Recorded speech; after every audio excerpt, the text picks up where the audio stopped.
हे करू ते करू, रोज नवीन कारणं सांगितली जातात. कधी सांगतात केंद्रातनं पैसा यायचा आहे, कधी सांगतात राज्यातनं पैसा यायचा आहे, कधी सांगतात बँकेतनं पैसा यायचा आहे.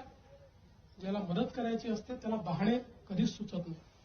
शेतकऱ्याच्या पाठीशी उभं राहायचं असेल तर महाराष्ट्र एक समृद्ध राज्य आहे. महाराष्ट्राला कर्ज देखील काढता येतं. भरपूर 60,000 कोटी रुपयाची लिमिट महाराष्ट्राची कर्जाची आज बाकी आहे. कर्ज देखील काढता येतं. कुठल्याही पद्धतीनं हा पैसा जमा करून शेतकऱ्याला तात्काळ मदत करता येते. फक्त नियत आहे का मदत करायची हा प्रश्न आहे. आणि म्हणून ताईंनी आता जसं सांगितलं, वेगवेगळ्या प्रकारे आमच्या शेतकऱ्यांना मदत आज करावी लागेल.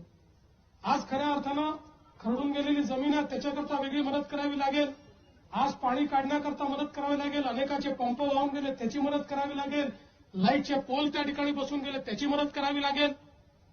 आणि आता तर मला काल मी लातूर जिल्ह्यामध्ये होतो, संभाजीरावांनी काल नवीनच गोष्ट सांगितली. आता या सरकारमध्ये त्यांनी बियाण्याकरता लॉटरी सिस्टीम सुरू केली. मग शेतकऱ्याने अर्ज करायचा आणि मग त्यातनं ते चिठ्ठी काढणार आणि 100 शेतकऱ्यांनी अर्ज केला तर 30 चिठ्ठ्याकडून 30 शेतकऱ्यांना बियाणं देणार. आपला नियम होता 7-12 त्याला बियाणं. आता हे लॉटरीनी म्हणजे जणू काही घर वाटून राहिले. अशा प्रकारे लॉटरीने बियाणं देणं ही शेतकऱ्यांची थट्टा चाललेली आहे.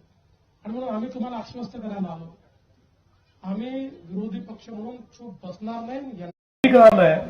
की यावेळी त्याच्यामुळे मोठं नुकसान आपलं झालंय आणि म्हणून शासन म्हणून मी आपल्याला या निमित्ताने आश्वस्त करतो की सगळे निकष बाजूला ठेवून आम्ही सर्व शेतकऱ्यांना सरसकट मदत करणार आहोत. आणि जेवढी वाढीव मदत आम्हाला करता येईल ती करण्याचाही आमचा प्रयत्न असेल. आणि एवढंच नाही तर ज्यावेळेस आपण टंचाई घोषित करतो साहेब बोला, दुष्काळ आणि कर्जमाफी करा. मदत किती करणार ते सांगा. मदत टंचाई म्हणजेच दुष्काळ. टंचाईच्या वेळी ज्या उपाययोजना आपण सगळ्या करतो याला टंचाईच समजून तशा प्रकारच्या सगळ्या उपाययोजना या ठिकाणी आम्ही लागू करणार आहोत आणि सगळी मदत आपण करणार आहोत. या ठिकाणी ज्यांच्या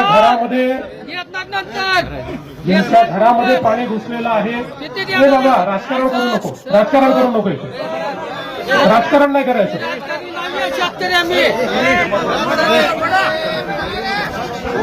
या ठिकाणी ज्यांच्या घरामध्ये पाणी घुसलेलं आहे त्यांनाही मदत करणार आहोत. ज्यांच्या दुकानाचं नुकसान झालंय त्यांनाही आपण पूर्णपणे मदत